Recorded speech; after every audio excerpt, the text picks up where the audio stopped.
মাঝ সমুদ্রে জলদস্যুদের হামলা, বন্দী 22 জন ভারতীয়। বিশাল রেগে মোদির কড়া বার্তা। কিন্তু ঠিক কি ঘটেছে ইয়েমেন ও সোমালিয়ার উপকূলের কাছে? কেন একই সময় দুটি মালবাহী জাহাজ জলদস্যুদের নিশানায় এলো? আর সবচেয়ে বড় প্রশ্ন, যে জাহাজগুলিতে ভারতীয় নাবিকরা ছিলেন তাদের বর্তমান পরিস্থিতি কি? একদিকে অস্ত্র বোঝাই একটি কার্গো জাহাজ, অন্যদিকে তেলবাহী জাহাজ। দুই ঘটনায় মোট 22 জন ভারতীয় ক্রুর নাম সামনে আসায় স্বাভাবিকভাবে তৈরি হয়েছে উদ্বেগ। তবে পুরো ঘটনার ছবি একসঙ্গে দেখলে বোঝা যায় এটি শুধু সমুদ্রে একটি বিচ্ছিন্ন জলদস্যুর হামলার ঘটনা নয়, এর সঙ্গে জড়িয়ে রয়েছে আন্তর্জাতিক জলপথের নিরাপত্তা, বাণিজ্যিক জাহাজ চলাচল এবং ভারতীয় নাবিকদের সুরক্ষার মতো গুরুত্বপূর্ণ বিষয়। আসুন আজকে এই তথ্যই আপনাদের সাথে ভাগ করে নেব এই ভিডিওটির মাধ্যমে। নমস্কার বন্ধুরা, ইন্সপায়ারিং টকস উইথ সুমিত চ্যানেলে আপনাদের সকলকে স্বাগত জানাই। রেফারেন্সের জন্য ঘটনার একটি প্রতিবেদন আপনাদের সামনে দেওয়া হলো। ঘটনার একটিতে সোমালিয়ার পন্টল্যান্ড উপকূলের কাছে অস্ত্রবোঝাই একটি জাহাজে হামলা চালায় জলদস্যুরা। এই জাহাজে ছিলেন 6 জন ভারতীয়। অন্য ঘটনাটি ওঠে এডেন উপসাগরে, যেখানে তেলবাহী একটি জাহাজে হামলার খবর পাওয়া যায় এবং সেখানে ছিলেন 16 জন ভারতীয় নাবিক। অর্থাৎ দুটি ঘটনায় ভারতীয় নাবিকদের উপস্থিতি সবচেয়ে গুরুত্বপূর্ণ বিষয় হয়ে উঠেছে। এখন প্রশ্ন, প্রথম জাহাজের 6 জন ভারতীয় সহ অন্য ক্রু সদস্যদের কি অবস্থায় রাখা হয়েছে?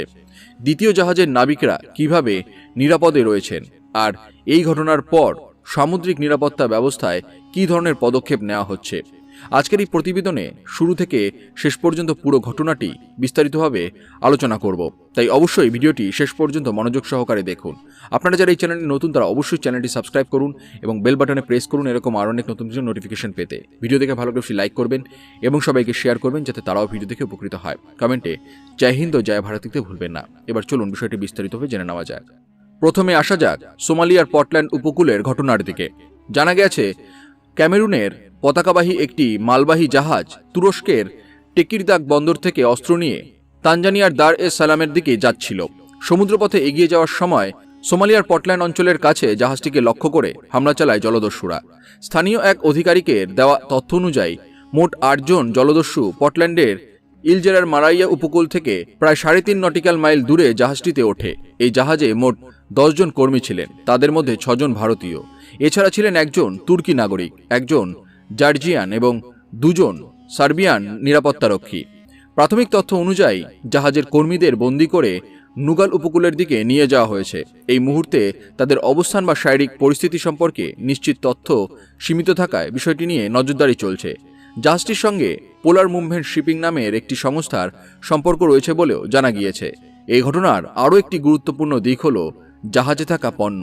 রিপোর্ট অনুযায়ী জাহাজটিতে মোগাদিশুর একটি তুর্কি সামরিক প্রশিক্ষণ কেন্দ্রে পাঠানোর জন্য অস্ত্র ছিল। সেই অস্ত্রই জলদস্যুদের হামলার অন্যতম প্রধান লক্ষ্য হতে পারে বলে স্থানীয় পর্যায়ে সন্দেহ করা হচ্ছে। ফলে এটি শুধুমাত্র কোনো সাধারণ বাণিজ্যিক পণ্যবাহী জাহাজের উপরের হামলার ঘটনা নয়, জাহাজটির পণ্য এবং যাত্রাপথেও তদন্তের গুরুত্বপূর্ণ অংশ হয়ে উঠেছে। এবার দ্বিতীয় ঘটনার দিকে নজর দেওয়া যাক। এডেন উপসাগরে ইয়েমেনের উপকূল থেকে প্রায় 30 নটিক্যাল মাইল দূরে ইরিত্রিয়ার পতাকাবাহী এমটি সিবু 1 নামের একটি তেলবাহী জাহাজে হামলার খবর পাওয়া যায়। এখানে জলদস্যুদের একটি দল জাহাজে ওঠে বলে প্রাথমিক রিপোর্টে জানা গিয়েছে। এই জাহাজে মোট 20 জন নাবিক ছিলেন, তাদের মধ্যে 16 জন ভারতীয়। তবে এই ঘটনায় একটি গুরুত্বপূর্ণ স্বস্তির খবরও সামনে এসেছে। প্রাথমিক রিপোর্ট অনুযায়ী জাহাজের সব কর্মী নিরাপদে রয়েছে। অর্থাৎ প্রথম ঘটনার মতো এখানে ক্রুদের নিয়ে অনিশ্চয়তা তৈরি হয়নি। জাহাজে ভারতীয় নাবিকদের পাশাপাশি সিরিয়া, সুদান এবং ইরাকের নাগরিকরাও ছিলেন। আরও একজন নাবিকের নাগরিকত্ব তখনও নিশ্চিতভাবে জানা যায়নি বলে রিপোর্টে উল্লেখ করা হয়েছে। দুটি ঘটনাকে পাশাপাশি রাখলে একটি বিষয় খুবই স্পষ্ট। একই বৃহত্তর সামুদ্রিক অঞ্চলে অল্প সময়ের ব্যবধানে দুটি আলাদা বাণিজ্যিক জাহাজ জলদস্যুর হামলার মুখে পড়েছে।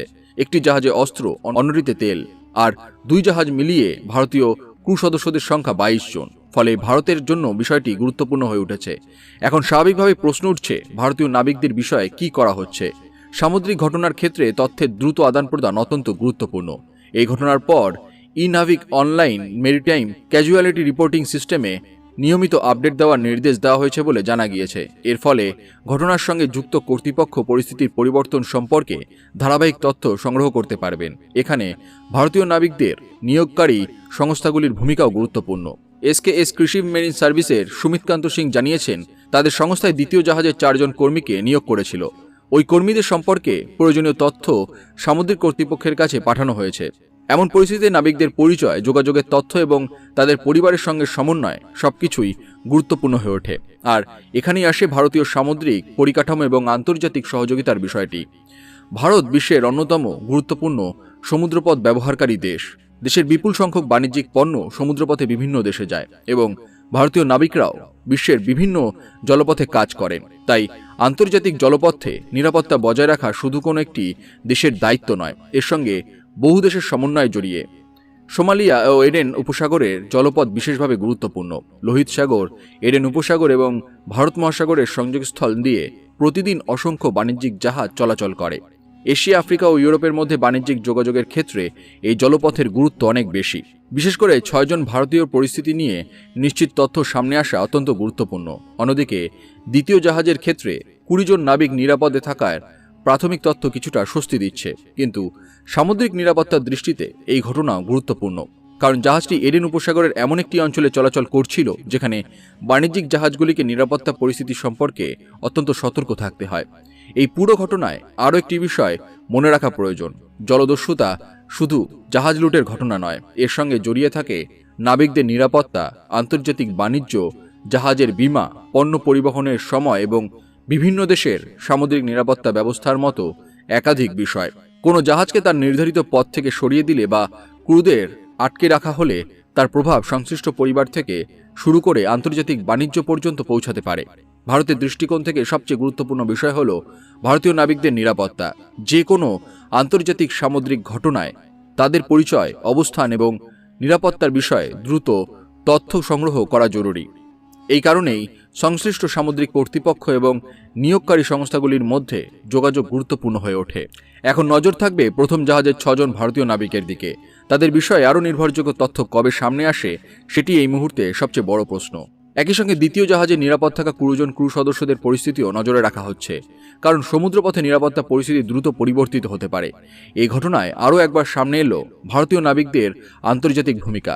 পৃথিবীর বিভিন্ন প্রান্তে ভারতীয় নাবিকরা বাণিজ্যিক জাহাজে দায়িত্ব পালন করেন।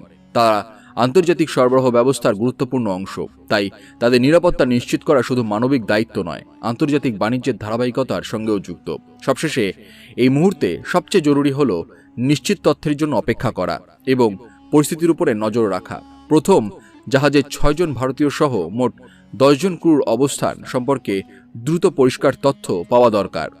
দ্বিতীয় জাহাজে 20 জন নাবিক নিরাপদে রয়েছেন বলে যে প্রাথমিক তথ্য এসেছে সেটিও পরবর্তী রিপোর্টে আরও স্পষ্ট হবে। মাঝ সমুদ্রে ঘটে যাওয়া এই দুটি ঘটনা তাই শুধু দুটি জাহাজে হামলার খবর নয়, এর মধ্যে রয়েছে আন্তর্জাতিক জলপথের নিরাপত্তা, ভারতীয় নাবিকদের সুরক্ষা এবং গুরুত্বপূর্ণ সমুদ্রপথে বাণিজ্যিক জাহাজ চলাচলের বড় বাস্তবতা। এখন গোটা নজর প্রথম জাহাজের ভারতীয় নাবিকদের দিকে। তাদের অবস্থান সম্পর্কে নিশ্চিত খবর সামনে এলেই পরিস্থিতি আরও পরিষ্কার ছবি পাওয়া যাবে। তাই সেই আপডেটের দিকে এখন তাকিয়ে রয়েছে নাবিকদের পরিবার, সংশ্লিষ্ট সংস্থা এবং আন্তর্জাতিক সামুদ্রিক মহল। আপনাদের এই বিষয়ে কি মতামত সেটি অবশ্যই কমেন্ট করে জানাতে ভুলবেন না। সবাই ভালো থাকুন, সুস্থ থাকুন।